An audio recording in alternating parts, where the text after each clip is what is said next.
Hola, mi nombre es Gustavo Vidal y voy a hablaros de una parte de la historia de Sony. La historia de Sony es infinita y solo voy a hablaros desde el origen hasta que Sony empieza, digamos, se da ya a conocer a nivel mundial. ¿Y qué pasó previamente a que se diera a conocer a nivel mundial?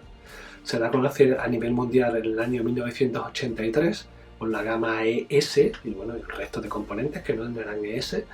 La gama ES, conocida por todos nosotros o por muchos de los aficionados a la alta fidelidad. ES significa estándar extremadamente alto. Partimos de una base muy alta, ¿no? Es lo que nos quiere decir Sony con esto. En el año 1983 esa gama ES es conocida a nivel mundial, pero no es que no existiera previamente. Eso lo vamos a ver ahora en el vídeo, el pequeño vídeo que os pongo a continuación, ¿no? Bueno, esta introducción lo que quiero daros a conocer es que me parece impresionante, ¿no? La cantidad de energía y empeño que puso Sony en sus productos, ¿no? Para ello os doy una anécdota que hablé con Miguel Ángel y que me parece interesante, del señor Canay. El señor Canay es un senior eléctrico, de ingeniero industrial de electrónico, por decirlo, no sé cómo será así allí en Japón, que el hombre el día de la entrevista, en el año 1978, se acerca a Sony y en su entrevista le dice de que es un crack, entre comillas, ¿no? Y que él llegará a hacer un amplificador a nivel reconocido a nivel mundial. Bueno, este hombre en la entrevista no solo hablaba de la entrevista, era una persona que tenía una buena cabeza y muchos conocimientos, sino que además previamente le ocurría como a Miguel Ángel, una persona apasionada por el audio, apasionada por la alta fidelidad, ¿no? Y en su tiempo libre y durante su tiempo de estudiante él construyó y fabricó muchos amplificadores, ¿no? Cuando él llega a Sony y dice que va a hacer este amplificador y que lo va a hacer seguro en el día de la entrevista, pues parece un poco increíble, ¿no? Un poco presuntuoso, ¿no? Pero fijaros la cosa, que en solo 4 años se le encarga dentro de la casa Sony, en el año 1900, si fue en el 82, se le encarga el desarrollo de un nuevo producto, que sería el TAF 777. Él va a ser el líder, va a tener un grupo de ingenieros con él y tienen que desarrollar este producto, ¿no?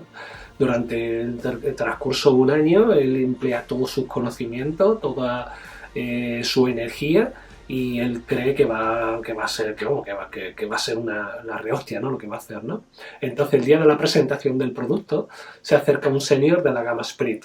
Aquí hago un entre paréntesis. La gama Spirit es una subsidiaria de Sony con sede en la planta de Shibaura, ¿vale?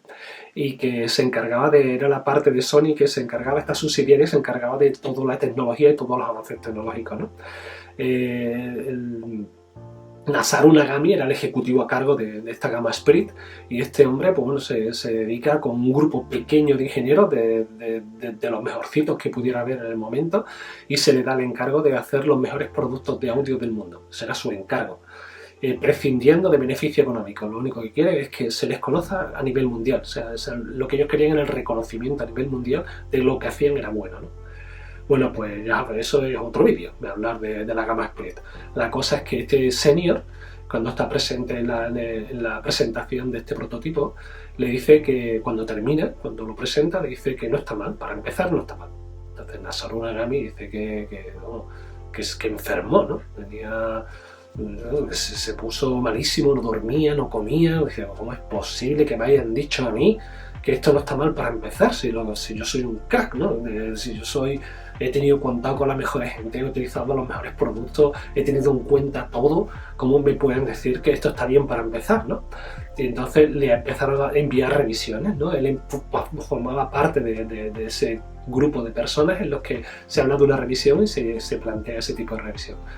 Este hombre Canay habla de que todo cuenta a la hora de la terminación de un producto, ¿no? De los elementos que se utilizan, la calidad de esos componentes, el cobre, la pureza de ese cobre, la ubicación de cada uno de los componentes dentro del aparato, el chasis, la cantidad de tornillos, el par de aprietes, todo afecta en el sonido, ¿no? Y él se fue dando cuenta que conforme se fueron haciendo revisiones, estoy hablando de que fueron muchas revisiones, evidentemente el producto mejoraba, ¿no? Entonces él confía ya en ese proceso, pero para que hagáis una idea de las exigencias que había en aquella época para poder hacer productos de altísima calidad, ¿no? De este periodo del que os hablo, no solo os hablo de eso, yo creo que es muy interesante deciros que era para ellos muy, muy importante la estética de los productos, la calidad de los productos, el tener lo mejor de lo mejor. Tenían en cuenta, por ejemplo, Luxman contó con el apoyo pagaron a un noble inglés que se llama Tim de Paravinci para que diseñara la estética de sus productos. Y Tim de Paravinci hizo productos tan emblemáticos, tan bonitos como el L58, el M4000, bueno, muchos productos de Luxman que fueron muy, muy buenos y estéticamente también eran súper bonitos, ¿no? Que son una de las cosas que vemos en ese periodo de tiempo entre el 72 y el 78, que las letras no están pintadas, están grabadas en las chapas de aluminio, los botones están hechos cada botón cuesta un pastón, ¿no? La calidad de esos botones, el peso de esos botones, ¿no? Todo eso se le da importancia. Pongo el ejemplo de, por ejemplo, este amplificador mío, el M11, que es posterior, ya no tiene esas terminaciones tan buenas, pero sí la calidad de los componentes, bueno, esto es impresionante, pesa 18 kilos y tiene el tamaño de un reproductor de CD, ¿no? Está tan apelmazado que forzosamente todos los productos, como ocurría con toda la gama Esprit, fueron montados a mano, soldados a mano. No había manera, no había máquinas robotizadas como actualmente que lo montan en plan pick and place. Esto lo montaban a mano cada uno de los componentes que tenía, ¿no? Es un tema que para mí es interesantísimo. Bueno, no me relío más, os voy a poner un vídeo en el que hablo de esa primera etapa, justo hasta que, ya os digo, Sony se dio a conocer a nivel mundial por derecho, ¿vale? No es que no se conociese, pero ya ahí a partir se habla por derecho. Pues un saludo y espero que os guste. Hasta otra.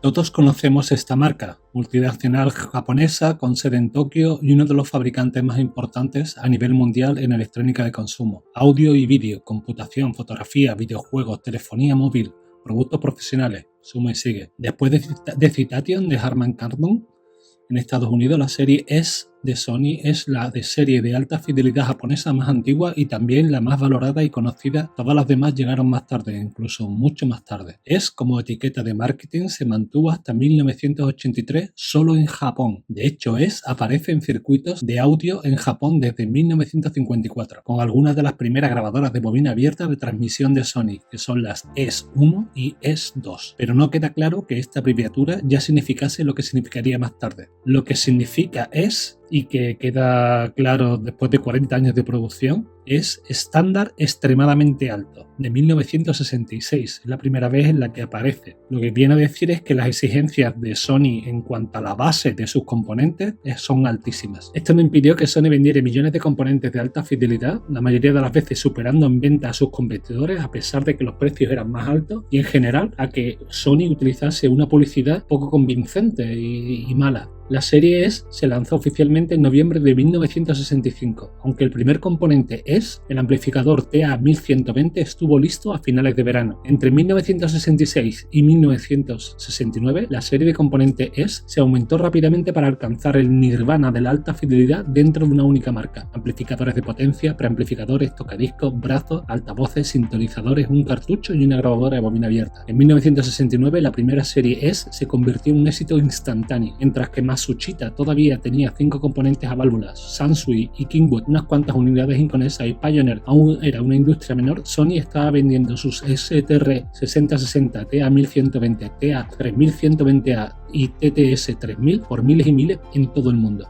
En 1972, la segunda serie S, aunque nunca nombrada como tal, siguió este éxito: TA1130, ST5150, FC755, SQD2020, PS2250, TTS4000 y un largo Z, éxito de venta mundial. En 1973-74, al loro con esto, aparece la tercera serie S. Se conocía en Japón y en algo en Alemania como S2. El nombre en sí apunta principalmente a una diferencia de diseño, pero también marca claramente cuando la alta fidelidad se convirtió realmente en un mercado para las masas. Sony invierte mucho dinero y energía en su objetivo: crear los mejores equipos de alta fidelidad del mundo. De esta investigación aparecen nuevos transformadores de bloqueo de pulso y transistores VF, entre otras innovaciones tecnológicas. Los VFET son un tipo de transistor que fue desarrollado exclusivamente para uso de audio y tiene excelentes características de alta frecuencia. Sony y Yamaha fueron los primeros en producir ejemplos de VFET hace 40 años y apareció en amplificadores de potencia producidos entre 1975 y 1980. Sansui y JVC también ofrecieron amplificadores de potencia VFET. Estos amplificadores son hoy en día cada vez más apreciados y buscados por su sonido excepcional, aumentando su precio de forma aritmética en el mercado coleccionista. Hasta que Nelson Paz salió con su línea SID, nadie más en el clan del alto nivel estadounidense y británico se acercó nunca más a los VFETs. Sony volvió a vender montones de componentes de las alineaciones S2, TAN8250, TAN8650, TA5650, ST5950, PS4750 y un largo etcétera, y logró producir varios componentes extraordinarios como TC882 y el SS8150. En 1975 se realiza otra vuelta de tuerca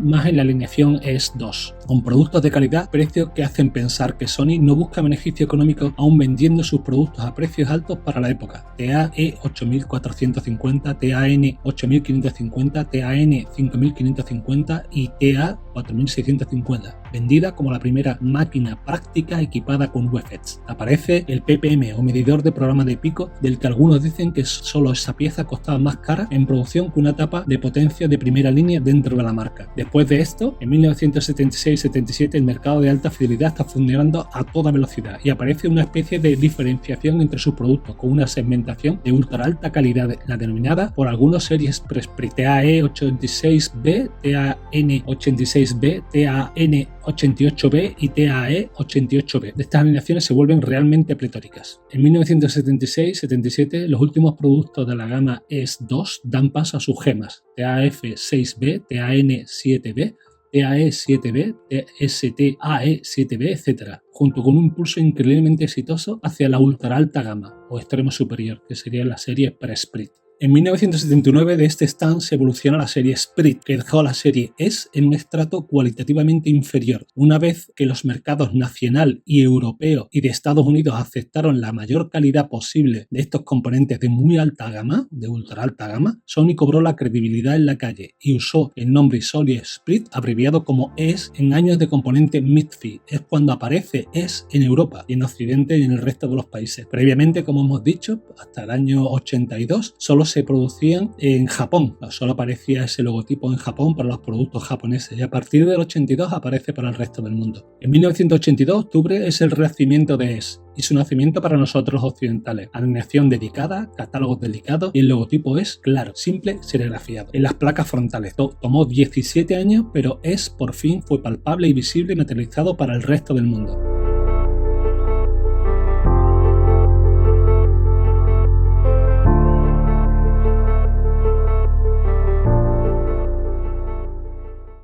Muy buenas, ¿qué tal? Bienvenido de nuevo al canal. Como ya hablamos en el vídeo anterior, que comenzamos con esta serie de Sony de alta gama de finales de los 70, con esta línea tan increíble. El vídeo anterior vimos el amplificador F6B, hablamos sobre el amplificador F6B, que es un amplificador integrado. Y en este caso pues traemos el conjunto etapa de potencia y preamplificador. La etapa de potencia es la famosa N7B con transistores VFET y el preamplificador es el E7B. La B, he leído por internet que la B viene del color de los frontales de aluminio. Es un color más grisáceo, más tirando entre grisáceo y verdoso. A mí personalmente me encanta muchísimo este color de frontal, me parece un color muy elegante y vamos a ver un poco sobre cada uno de ellos. Para no hacer el vídeo extremadamente largo, hablaremos un poquito sobre cada uno de ellos. Personalmente, de los tres equipos que he tenido y que he estado probando, la pieza que más me ha gustado ha sido el preamplificador. Es una joya electrónica, un circuito bastante currado, como veréis ahora a continuación, y me ha encantado. El preamplificador E7B para mí es una joya electrónica con una presencia imponente para todos aquellos que nos gustan los botoncitos y las palancas. Un preamplificador alucinante desde el punto de vista de la ingeniería electrónica. Cuenta con un preamplificador de fono con un diseño muy original y también con un circuito de control de indicadores pues bastante desarrollado. De hecho tenemos aquí estos dos controles para configurar diferentes modos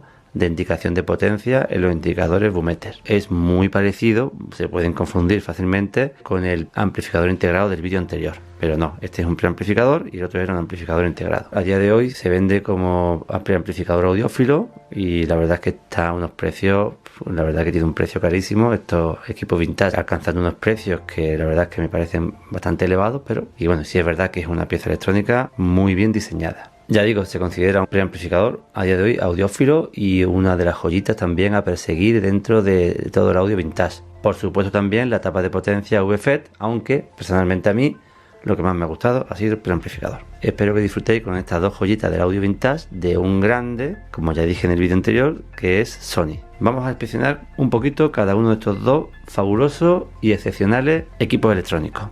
Bueno, pues nada, en pantalla estáis viendo la primera de las dos piezas, el preamplificador E7B, también está el modelo E7, sin la B, que sería con el frontal plateado. Pues prácticamente el mismo frontal que el amplificador integrado, con alguna mínima diferencia. Tenemos la misma ubicación del control de tono, con la misma topología de accionamiento, dos frecuencias diferentes donde se centran los controles de tono. Tenemos filtros paso alto y paso bajo. Por supuesto, un selector para seleccionar diferentes configuraciones de las señales de entrada. Normalmente pues tenemos la función estéreo que está en el centro, pero podemos invertir los canales, sumar los canales, dejarlos en mono, los bucles de cinta cassette, el potenciómetro de volumen, el muting para seleccionar entre radio, fuentes auxiliares, fono 2 y fono 1. Tiene para dos entradas de fono, de bobina móvil y de imán móvil, ¿no? Bien, y en esta parte de aquí tiene un mando muy significativo que es para controlar el funcionamiento de los Bummeter y mostrarnos de tres formas diferentes el nivel de señal de salida del preamplificador.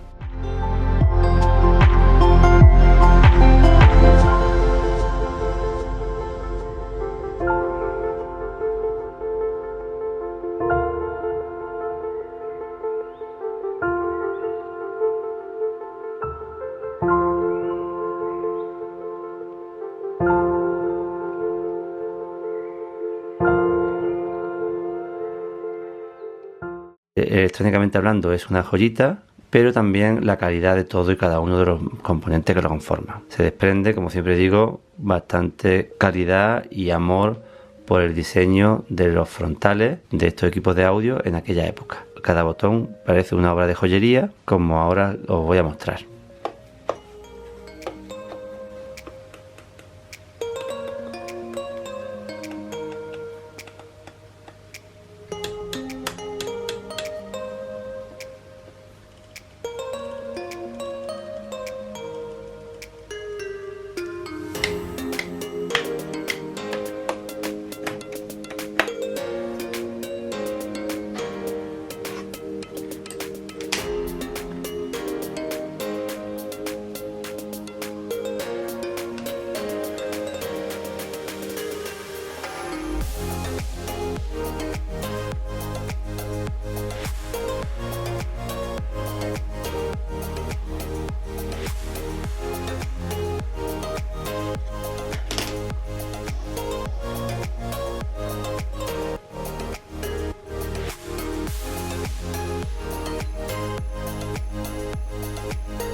Vamos a ver el panel trasero, a ver qué nos encontramos. Entradas de fono, chapadas en oro y entradas de radio, dos auxiliares, bucles de grabación y dos salidas de preamplificación para conectar dos etapas de potencia. Un selector de diferentes impedancias de entrada para la entrada fono 2. Veis que inclusive en el mano trasero, estos botones que son obras de joyería. Vamos a quitar la tapa y vamos a ver qué hay en su interior.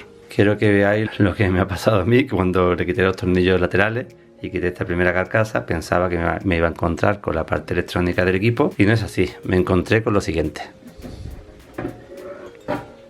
Mirad qué auténtica maravilla, qué cosa más bonita. La chapa de arriba es como una chapa protectora, pero podríamos utilizar el preamplificador perfectamente de esta forma. Realmente es bastante más bonita, ¿no? Donde tenemos el transformador, los condensadores y un diagrama de bloques del recorrido de la señal desde que entra hasta que sale por la salida del preamplificador. Una verdadera preciosidad, creo que así se va a ver mejor y podéis ver qué preciosidad tenemos debajo de la tapa del equipo. Quitando cada una de estas 3 chapas y la tapa inferior, pues podremos acceder a los diferentes módulos del preamplificador. A este equipo sí le he hecho el recap completo y ha sido un trabajo bastante delicado, puesto que, aunque no lo parece, alberga muchos circuitos electrónicos en su interior, mucho cableado, es un diseño bastante trabajado y bastante complejo. La suerte que he tenido es que está configurado de una forma que los frontales se abaten y podemos acceder a las diferentes placas de una forma un poco más fácil. Bueno, ya he quitado los tornillos y podemos acceder a las diferentes placas que conforman el preamplificador. Aquí ya se ven algunas secciones del preamplificador. Aquí tenemos otra tapa. Mirad todo el circuito que implementa para el control de los indicadores Vumeter. Tenemos el circuito de fono, que también es una auténtica maravilla. Este circuito de fono es uno de los circuitos de fono de esta gama de preamplificadores, uno que yo he visto de los más trabajados y con un diseño espectacular. Es un grandísimo preamplificador de fono. Aquí estáis viendo la parte trasera, donde seguimos teniendo placa electrónica. Justamente en medio tenemos otra placa electrónica. Aquí tenemos la parte de alimentación, preamplificación, controles de tono. Y bueno, me gustaría decir de este equipo que, como veremos ahora en el diagrama de bloque, que anulando el control de tono y anulando los filtros paso bajo y paso alto, pues la señal que ingresa en el preamplificador, antes de salir por la salida ya preamplificada, se encuentra únicamente un solo condensador electrolítico. Lo digo para aquellos que son más audiófilos y quieren tener el mínimo número de componentes electrónicos en el recorrido de la señal. Eso lo resalta Sony en el diagrama de bloque, como vamos a ver a continuación. A finales de los 80 ya Sony estaba pensando en aquellas personas pues audiófilas y que tienen esa filosofía a la hora de seleccionar sus equipos y escuchar su música. Yo lo he ajustado, lo he limpiado y le he cambiado todos los condensadores. Pues como no tengo últimamente mucho tiempo, no he podido ir grabando esas partes, pues simplemente quería enseñároslo por dentro, ¿no? Quería que vierais el equipo. Este preamplificador realmente me ha gustado muchísimo. Me gustaría tener un preamplificador de estos, puesto que es una joya electrónica de los años 80 de uno de los grandes de la electrónica, que es Sony.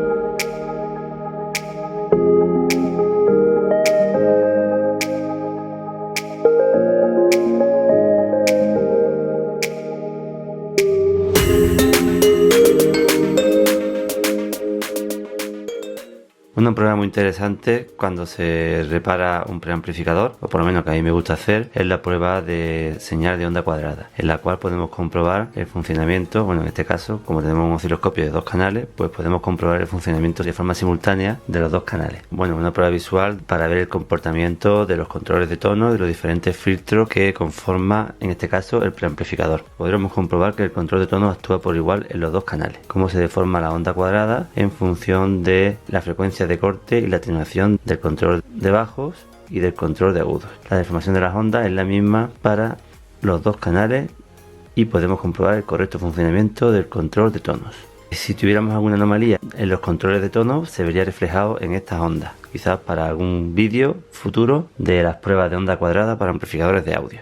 Esto es una prueba muy interesante. Estas son las típicas modificaciones que obtenemos en una señal cuadrada aplicada al preamplificador cuando actuamos en los controles de tono. Bien, aquí está todo perfecto. Bueno, como podemos observar, los 2 canales cambian por igual y esta es una prueba visual para comprobar el estado del control de tono. Mirando el manual de servicio técnico del preamplificador podemos destacar algunos aspectos considerables. Por ejemplo, en el apartado de especificaciones quiero centrarme justamente en este apartado que estáis viendo aquí, la distorsión armónica de este amplificador. Vemos que está por debajo de niveles ya de por sí muy bajos, 0,003%. Al igual que la distorsión de intermodulación. El preamplificador de fono de este equipo es también un circuito bastante destacable. En pantalla estáis viendo el diagrama de bloque de esta maravilla tecnológica electrónica. Se ven cada uno de los bloques, destaca el trazo marcado en negrita, que es este que veis por aquí, donde nos indica el recorrido de la señal desde la entrada, por ejemplo, de fono hasta la salida del preamplificador. Vemos efectivamente que tiene 2 entradas de fono, una de ellas entra directamente a la ecualización y la otra pasa, antes de llegar a la ecualización, pasa por un amplificador específico para la entrada de fono 2 para las cápsulas de bobina móvil. Este preamplificador está compuesto por 25 transistores en una configuración muy específica, como veremos a continuación. Un alto nivel de diseño electrónico y es una de las características fundamentales de este equipo, junto con el resto del equipo. Sony destaca que efectivamente, si el control de tono lo tenemos desactivado, al igual que los filtros, paso bajo y paso alto lo tenemos desactivado, la señal de audio en su recorrido desde la entrada hasta la salida, bueno, desde cualquiera de las entradas hasta la salida, se encuentra únicamente con un condensador. Precisamente Sony destaca en este texto, dando lugar a convertir este preamplificador en un auténtico preamplificador audiófilo.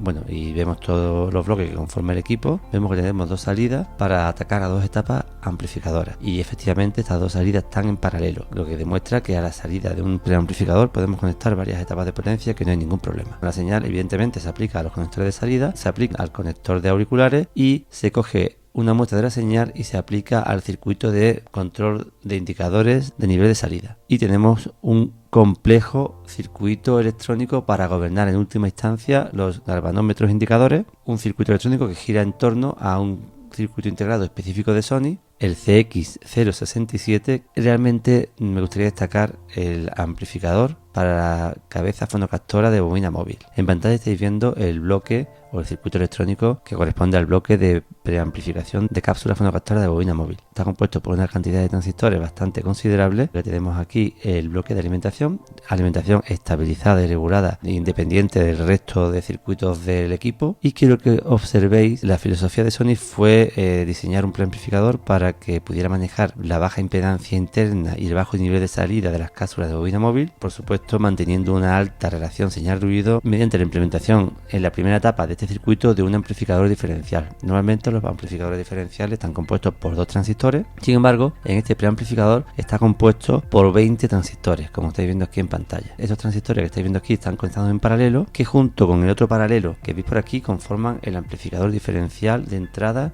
de este bloque. Algo que he visto en pocos circuitos electrónicos y es un diseño específico de Sony que hizo para esta serie de preamplificadores de fono. La verdad es que quería enseñarlo para que vierais que normalmente nos encontramos con dos transistores y aquí tenemos 20 transistores para conseguir unas especificaciones técnicas de un alto nivel y hacer de este preamplificador realmente un preamplificador de grado audiófilo.